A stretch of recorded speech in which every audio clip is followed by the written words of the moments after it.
Hello guys, good morning. Today is December 23, 2024 and update ko lang kayo sa aking binhi na nabili ko sa Twin Agri Corporation, ang kanilang bagong labas na RC640.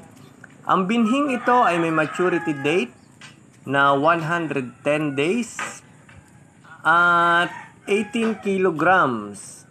Ang ginamit kong binhi na ito daw ay sasapat sa isang hektaryang bukirin.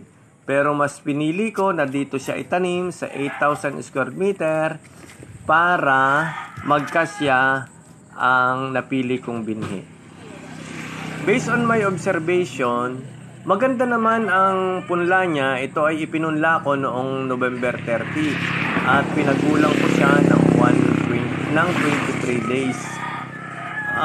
Maberde, matangkad, pero hindi mo siya maikukumpara sa mga sumisikat na hybrid variety ngayon.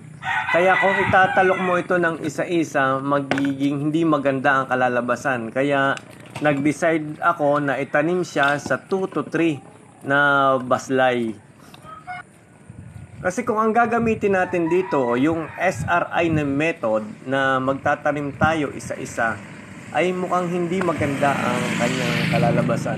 Maaring magkasya ang ating punla, pero sa nakikita ko, ang standing ng punla, masyadong malambot ang kanyang puno kasi 2 beses ko itong pinapunuhan. Malambot ang puno niya at maberde ang punla at may kataasan. Ang problema lang nito, nahihirapang italok siya ng mga magtatalok.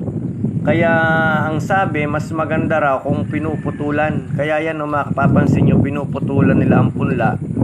Pero nung mag-research ako, hindi itong maganda sa tanim na puputulan ng punla dahil dito pumapasok ang mga bakterya na pinagmumula ng sakit. At natapos na nga po ang ating talukin. At yun nga po ang resulta, nagkulang tayo ng punla.